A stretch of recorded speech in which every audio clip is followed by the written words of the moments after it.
말씀을 시작하기 전에 여러분에게 조금 민감한 질문을 하나 해보고자 합니다. 혹시 여러분들은 의도적이나 아니면 또 뭐 의도적이지 않은 무심결이라든 어떤 방식이든 간에 죄를 지었을 때에 잘못을 했을 때 실수를 했을 때 여러분의 마음에는 어떤 마음이 듭니까? 여러분의 마음에는 아니면은 아예 그냥 아무런 생각이 없습니까? 솔직히 지금 현대에는요, 이 무엇이 죄이며 무엇이 참인지 정말 혼란스러울 정도로 죄가 만연한 시대인 것은 확실합니다. 그래서 하나님께서는 이 땅에 죄가 만연함으로 인하여서 한탄하시고 탄식하시면서 심판의 카운트다운을 시작하셨는지 그것도 모르죠. 지금 어떤 학자들이 이런 말을 하고 있습니다. 하나님이 이 땅을 향하여서 처음 심판하시던 노아 홍수 때에 그 사람들의 죄보다 지금 오늘 현대의 이 죄가 사람들의 죄가 더 심각하다 이렇게 평가하는 학자들도 있습니다. 어쨌든 간에 죄가 그만큼 심각하다라는 것이고 만연되어 있다라는 것인데, 그런데 중요한 것은요, 세상에 아무리 죄가 만연하다 심각하다 할지라도 하나님의 말씀은 1.1획도 변함이 없다라는 사실입니다. 아무리 죄가 심각하고 불의가 정의가 되고 죄가 의가 되는 이런 세상이라 할지라도 하나님의 말씀은 변함이 없다라는 것입니다. 하나님의 말씀이 변함없다는 말을 뭘 의미하는 줄 아십니까? 하나님의 말씀은 변함이 없다는 것은 우리를 향한 심판의 기준도 역시 변함이 없다라는 것입니다. 그리고 그 말은 하나님께서 정하신 죄라는 기준에 의한 심판의 그 기준도 변함이 없다는 말씀이 되는 것입니다. 그러니까 하나님의 말씀은 지금까지도 고정되고 그대로 심판의 기준을 삼고 있는데 사람만 변화하고 있는 것입니다. 사람만 죄가 의가 되어버리고 불의가 정의가 되어버리고 죄를 짓고도 그것이 죄인 줄 인식을 못하는 그렇게 변해버리는 것입니다. 그러면 어떻게 될까요? 결국은 모두가 심판을 당할 수밖에 없는 상황이라는 것이죠. 비록 세상의 모든 사람들이 죄가 만연하여 무엇이 죄인지 무엇이 의인지 구분도 안 되는 세상에 살고 있다고 하지만은 최소한 여기 있는 우리만큼은 또 말씀을 알고 있는 우리만큼은 무엇이 죄이며 무엇이 의인지는 분명하게 구분할 수 있어야 된다는 것입니다. 우리들만큼은 그 기준이 변하면 안 된다는 것이죠. 왜요? 하나님 말씀 변함이 없기 때문에. 하나님의 말씀에서 죄는 죄고 의는 의고 구원은 구원이라고 정해져 있기 때문에 하나님의 말씀이 변한다면 우리가 생각하는 죄의 기준도 변하겠죠. 잘못의 기준도 변할 것입니다. 그러나 하나님의 말씀이 변함이 없다는 것이에요. 여러분 이 말씀의 의미가 뭔지 아세요? 여러분 죄를 지었으면 그 죄에 대한 두려움을 가져야 된다는 것이에요. 여기는 이 자리에 우리는 얼마만큼 죄를 짓게 되면 죄에 대한 두려움을 가지고 있습니까? 많은 사람들이 죄를 짓고도 마음에 아무런 가책이 없고 또 양심 찔림도 없고 그야말로 무법천지의 시대로서 강팍한 시대를 살고 있다지만은 우리만큼은 죄에 대한 두려움을 가지고 있어야 돼요. 죄를 짓게 되면 떨림을 가져야 된다는 것이죠. 왜 세상이 이렇게 무법천지가 되었을까요? 왜 세상이 죄가 되지 형성이 되지 않고 있을까요?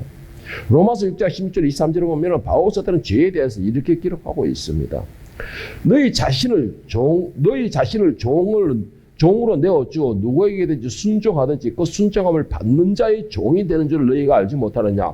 혹 죄의 종으로 사망에 이르고 혹 순종의 종으로 의에 이르느니라. 하나님께 감사리로다. 너희가 본래 죄의 종이 되니 너희에게 전하여 준 바 해방되어 의의 종이 되었느니라. 넘어 23절에 보면 죄의 삭선 사망이여 하나님의 은사는 그리스도 예수 우리 주 안에 있는 영생이니라. 자, 바울 사도가 말한 로마서 6장에서 16, 17절에 말하고 있는 이 말이 무슨 말이냐?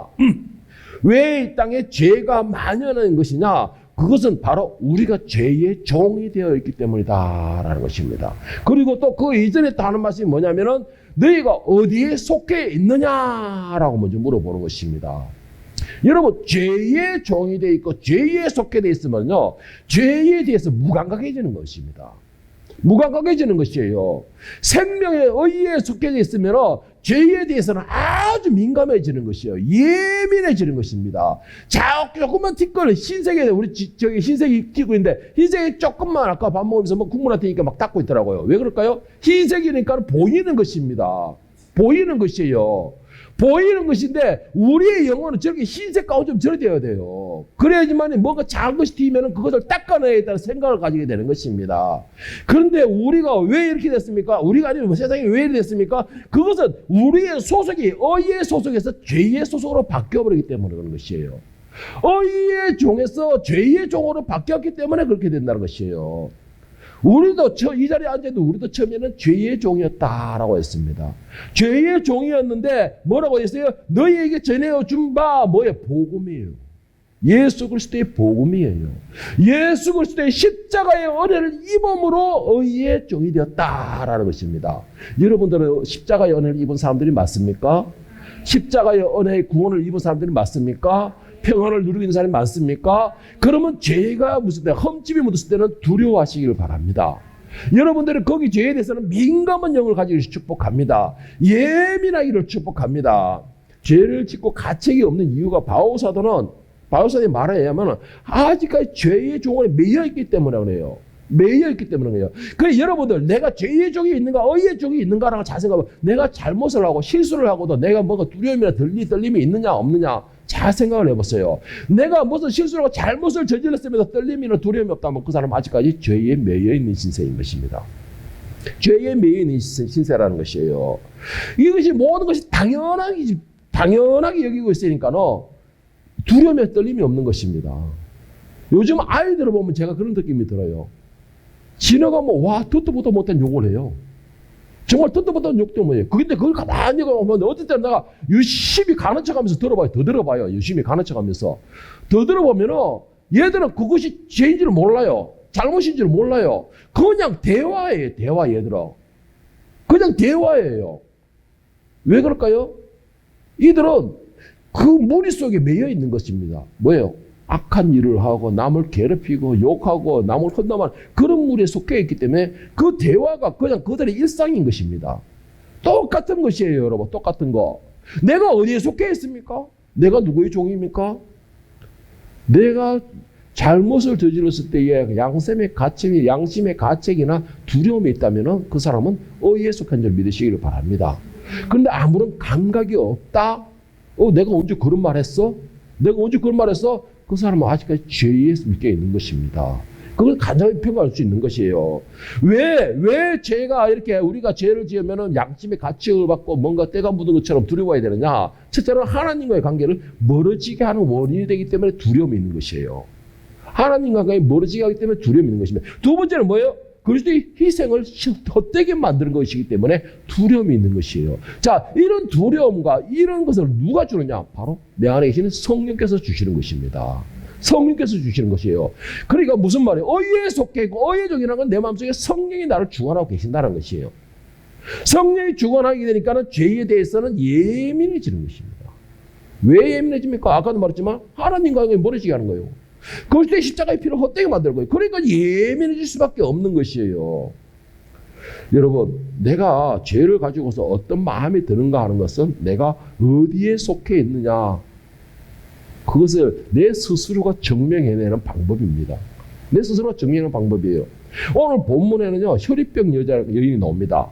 12년 동안에 혈유병을 앓았던 그 여인이 나오고 있는데 이 혈유병이라는 구약에서 뭐 하는지 아세요? 유출병이라고 말을 하고 있습니다. 유출병이라는 것인데 먼저 혈유병이 어떤 병인가라는 걸 알아보기 위해서 혈유병이라는 것은 여자의 엄부에서 피가 나오는 병을 이르는 말로서 출혈성 자궁, 내막염 또 오늘 현대에서는 자궁암으로 말미암아 생기는 것이다 라고 사전에서는 그렇게 말을 하고 있습니다. 그러니까 혈유병이 그냥 평범한 병은 아니라는 것이 쉽게 말하면. 자, 더군다나 여기에서 더 심하면 여성들이 이 한 달에 한 번씩 우리 공주들 말하는 마법에 걸렸다, 뭐 여자가 되는 날이 하는데 이 생리 현상도 부정한 존재로 적혀 있어요. 율법에는. 율법은 부정한 존재로 되어 있습니다. 레위기 15장 2절 7절에 보면은 이거 내 말이 아니에요. 이거 내 말이 아니에요. 나를 째려보지 마세요. 레위기 15장 2절에서 7절에 보면은 이런 혈혈증을 갖고 있는 사람에 대해서 하나님께서는 어떻게 명령을 하셨느냐? 이스라엘 자손에게 말하여 이르라. 누구든지 그의 몸에 유출병이 있으면 그 유출병으로 말미암아 부정한 자라.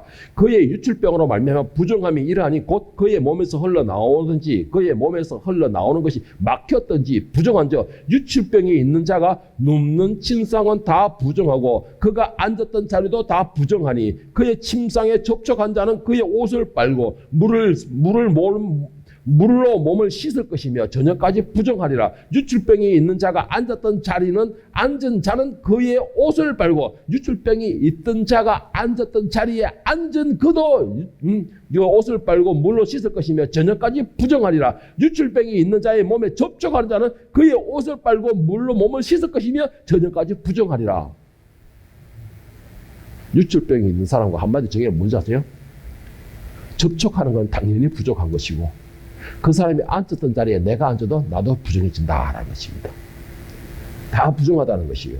그리고 마지막에 31절에 보면은 이 유출병에 앉은 사람과 접촉한 사람과 그에 관계된 사람이 이 부정한 걸 알면서도 그것을 해결하지 않아도 어떻게 되냐? 너희는 이와 같이 이스라엘 자손이 그들의 부정에서 떠나게 하여 그들 가운데 있는 내 성막을 그들이 더럽히고 그들이 부정한 중에서 죽지 않도록 할지니라. 유출병을 알면서도 부정한 걸 알면서도 그거와 함께 접촉하면서 그것을 해결하지 않는 자는 죽는다라는 것입니다. 부정함으로 죽는다라는 것이에요.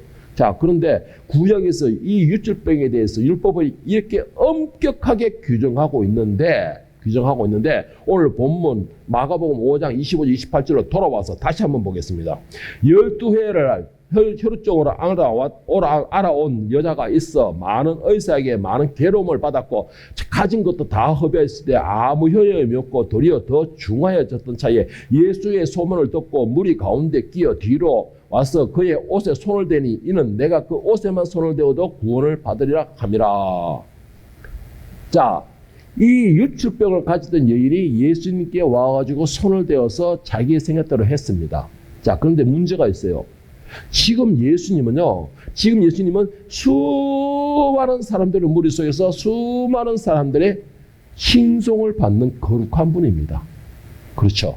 많은 사람들 쫓아다니면서 주는 그리스도십니다. 메시아입니다. 이 빠른 소리도 어쨌든 간에 거룩하게 칭송받는 존재가 바로 예수님이에요.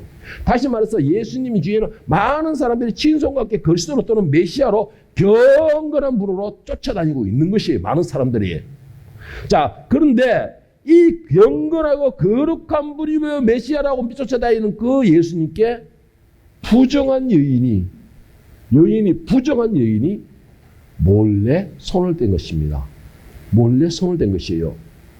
그것도 예수님 앞에 행정할 때 다른 병자들처럼 앞에 정상으로 나가 엎드려 바싹 들어가 주여 나니 자비와 긍휼을 베풀어 주시옵소서라고 구한 것도 아니었어요.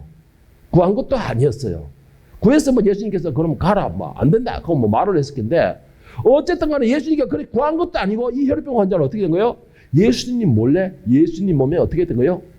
접촉을 한 것입니다. 접촉을 한 것이에요. 자, 조금 전에 우리가 민수기 레위기에서 부정한 여인에 대해서 이 혈루병 환자에 대해서 부정한 조건 이야기 말씀을 나눴죠. 자, 그 사람과 접촉한 것은 물론 그 사람이 앉았던 자리에 앉는 것도 부정하다. 그 사람이 인기던 그 사람이 만졌던 곳에 함께 내가 거기 가서 부정하다. 모두 부정하다 그랬어요. 그런데 지금 이 여인은 거룩하시고 경배받으시는 그 칭송받으신 예수님의 몸에 접촉을 한 것이에요. 직접적으로 손을 댔다라는 것입니다. 여러분, 만약에 이 사실을 이 사람들이 알게 되면 어떻게 될까요? 많은 무리들이.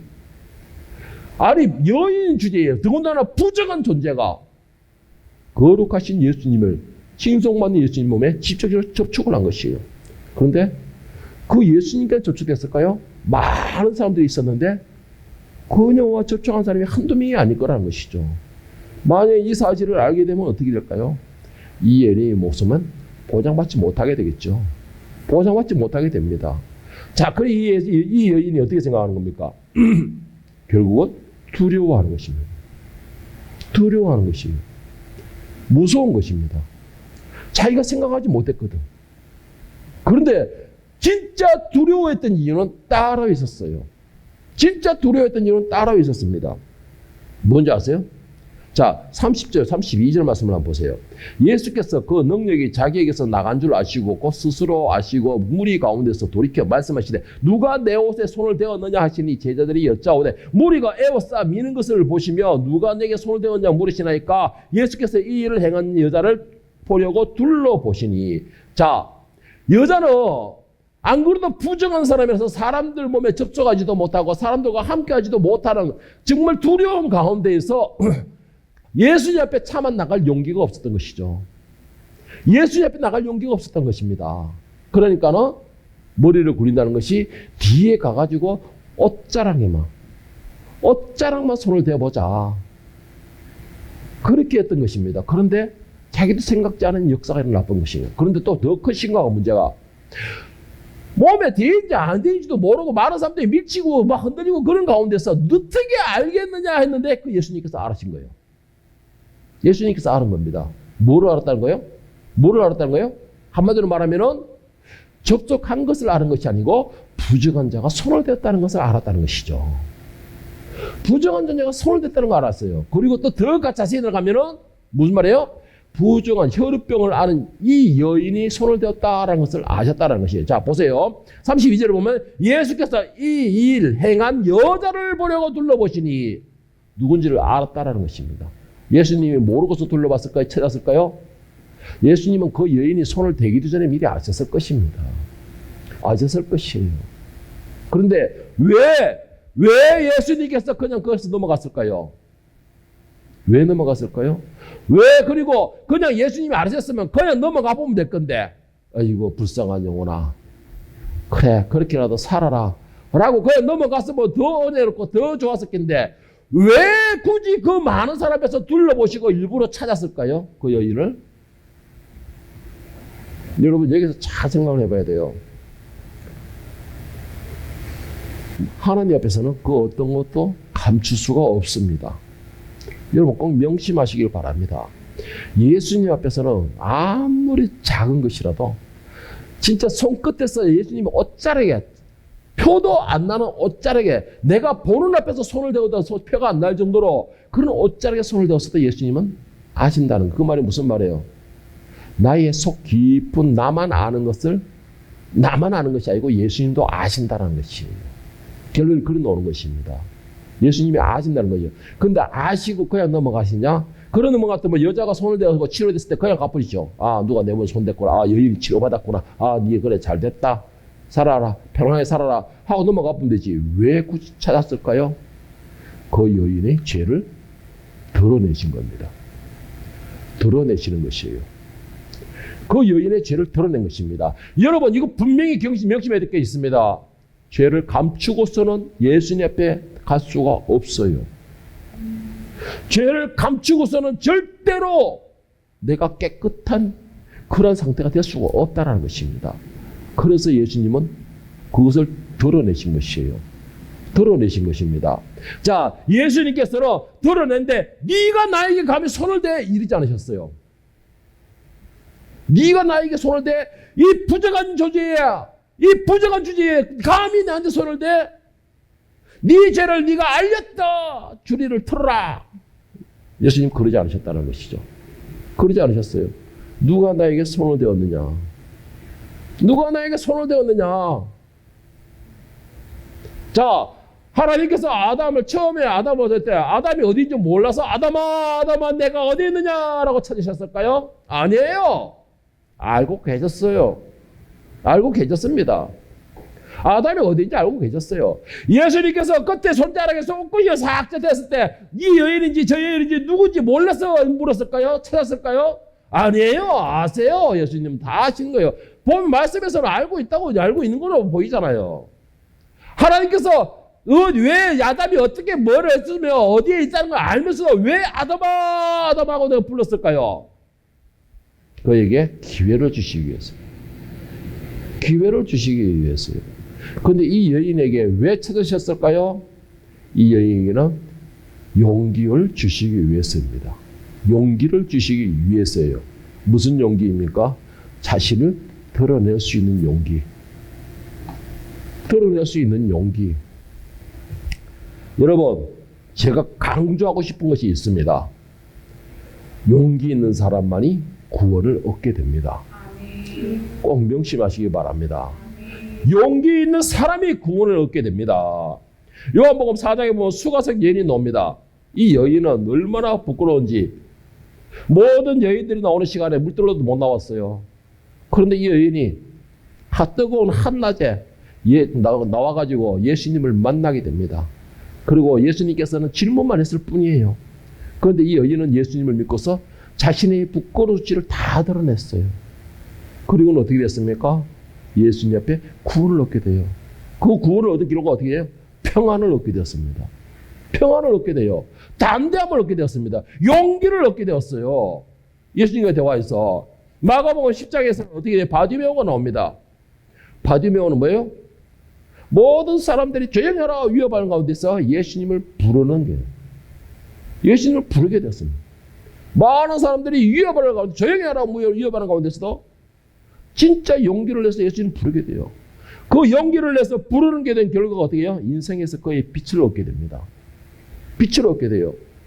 그 외에도 많은 사람들이 있어요. 삭개오도 그렇고 또 10명의 문둥병자도 그렇고 많은 사람들이 용기를 내서 예수님 앞에 나갔을 때 그들에게는 구원의 빛이 임하게 됩니다. 용기를 내는 것. 이것이 여러분 답답하니까 당연히 용기를 내서 어떻게 해야 되지? 아니에요. 이 용기라는 것은 아무나 가질 수 있는 게 아닙니다. 여러분 이 사람들과 같이 여러분들도 용기 있는 사람이 되기를 축복합니다. 그런데 여러분 용기라는 것이 두려움도 있지만 무엇보다도 이 용기를 내려면 자신을 인정할 줄 알아야 돼요. 용기를 내려면 자신을 인정할 줄 알아야 돼요. 그리고 자신을 인정할 줄 아는 건 더 겸손하게 낮출 줄도 알아야 된다는 것입니다. 겸손하게 낮춘다는 건 뭐예요? 자비와 긍휼을 구하는 것이에요. 자비와 긍휼을 구하는 것입니다.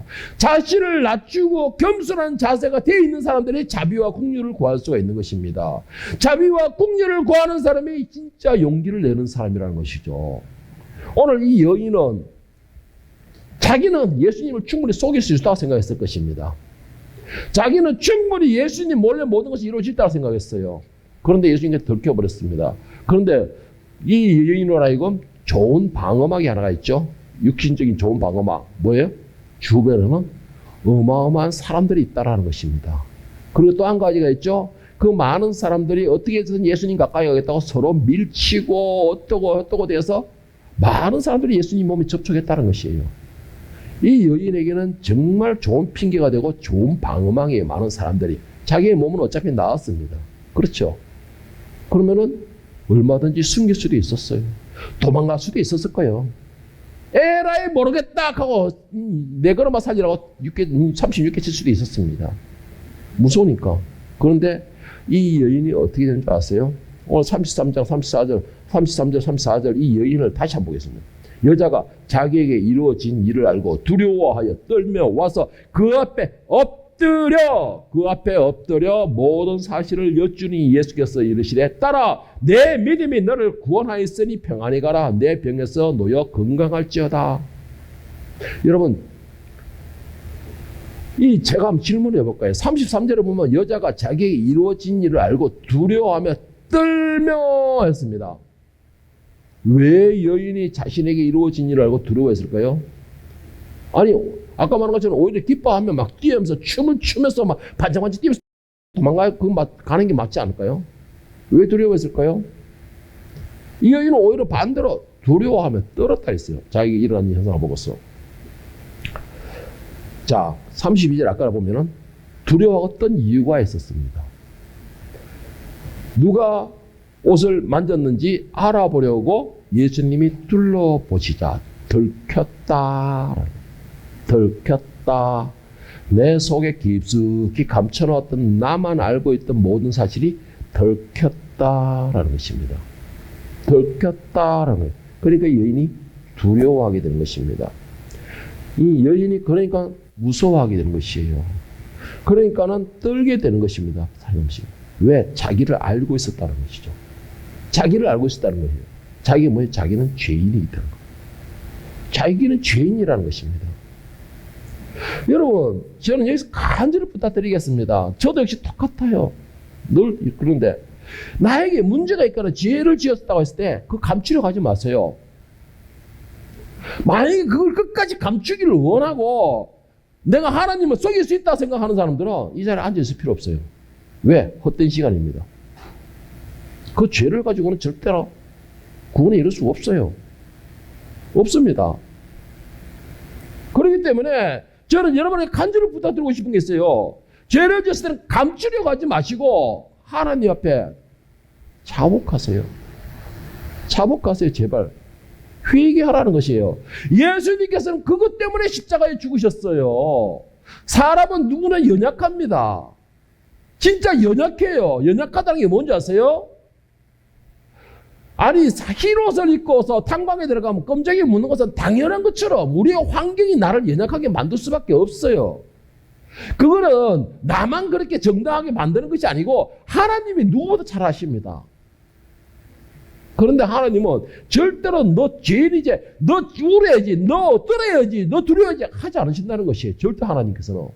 뭐예요? 내가 스스로 용기를 내기를 원하시는 겁니다. 내가 용기를 내기를 원하시는 것이에요. 그래서 예수님께서 십자가에 죽으신 것이고 누구든지 목마르거든 값없이 주는 그 물을 사 먹으라는 것입니다. 값없이 사 먹으라는 것이 이유가 그거예요. 그런데 우리는 그걸 감추려고 해요. 값없이 공짜로 마시라 하는데도 그걸 안 먹어요. 못 마셔요. 두려워서. 두려워서 못 먹는 것입니다. 만약에 내가 감춘다고 그런다면 감출 수만 있으면 지금 이 땅에서는 참 편하게 살겠죠. 그런데 구원은 이룰 수가 없어요. 오늘 분명히 예수님께서 그랬잖아요. 누군지 아셨다 그랬잖아요. 옥기심에 살짝만 손을 댔는데도 누군지 알았다 그러셨잖아요. 그래서 그 사람을 찾는다잖아요. 누군가를 쭉 훑어보는 것이 아니고 그 여인을 찾았다 그러셨잖아요. 그건 누군지도 안다는 것입니다. 무엇인지도 알았다는 것이에요. 제발 부탁드리겠습니다. 뭐 이 자리에 있는 분들은 전부 다 착하고 순해가지고 그런 분이 없지만 죄에 대해서 제발 두려워하시기 바랍니다.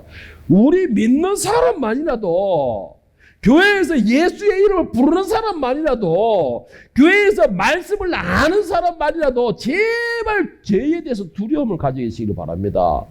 이 여인처럼 두려워하여 떠는 영상이 일어나기를 바랍니다. 그런 사람들이 많아야지 그래도 하나님께서 이 땅을 향해서 조금이라도 핑계거리를 만들 수 있잖아요. 자비와 긍휼을 베풀 수 있는 핑계거리를 만들 수가 있잖아요. 예?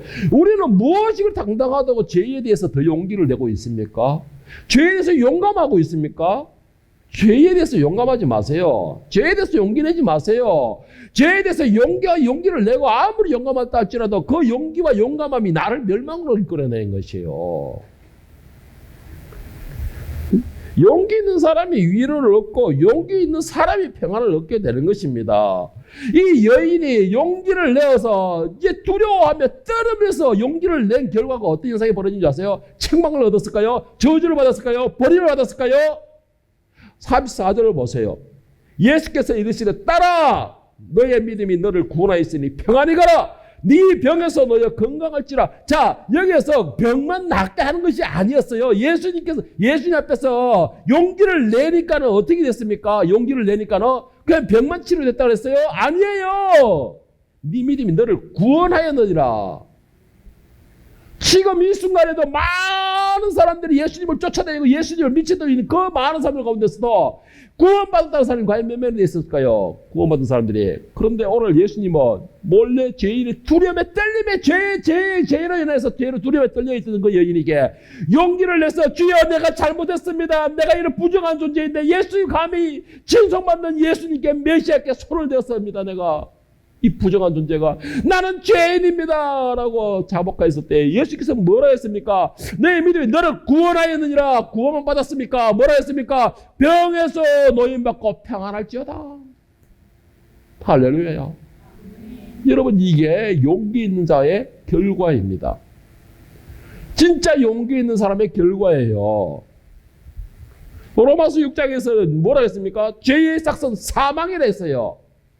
죄의 삭선 사망이라 했습니다. 그 말이 무슨 말이에요? 죄를 짓는 결과는 반드시 죽는다라는 것입니다. 아무리 작은 죄는 죄가 아니에요. 흰옷에 조그맣게 점만 찍혀 있으면 그건 점이 아닙니까? 죄의 삭은 결국은 죄라는 것은 뭐예요? 반드시 죽는다라는 것이에요.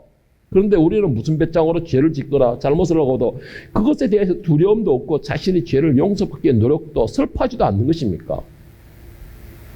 저는 이런 걸 보고 생각이 있어요. 오늘날에 많은 부모와 자식들이 똑같아요. 자식도.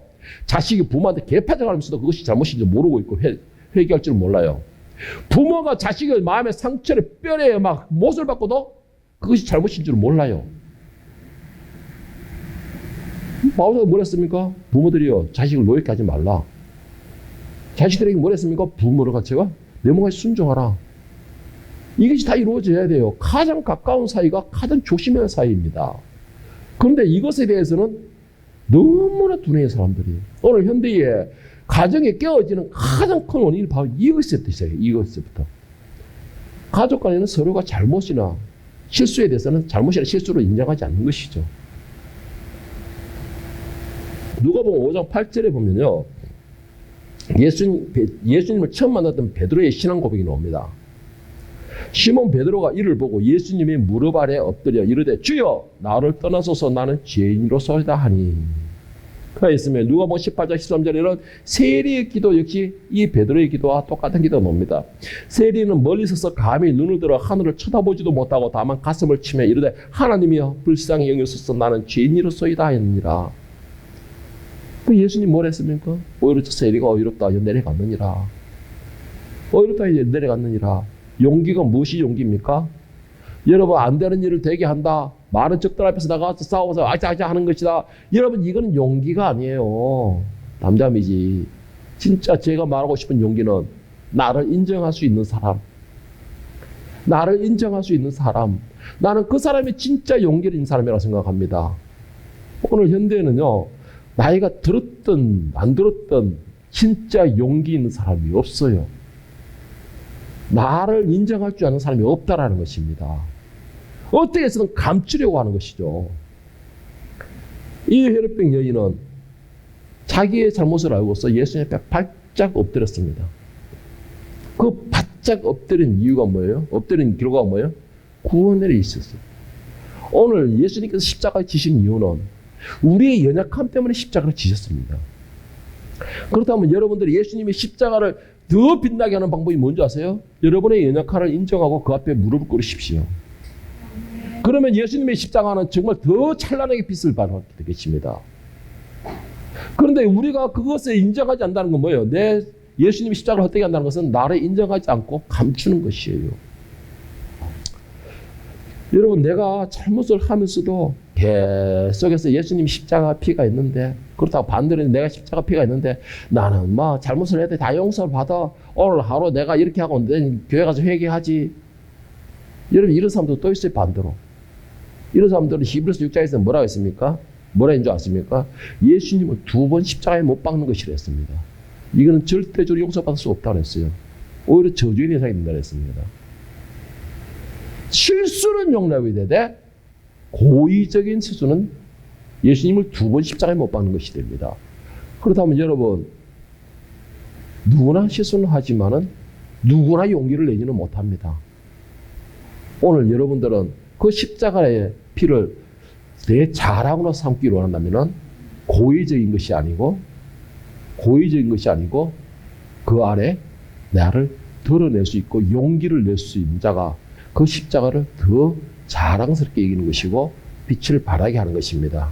오늘 이 자리에 있는 저와 여러분은 죄인임을 기억하시고 죄에 대하여 두려워하고 떨며 예수님께 그 앞에 엎드려서 자비와 긍휼을 구할 수 있는 진짜 용기 있는 사람, 진짜 믿음 있는 사람, 그로 인해서 하늘의 선민임을, 하느님의 상속권자임을 여러분 스스로가 증명할 수 있기를 예수님의 이름으로 간절히 축원합니다.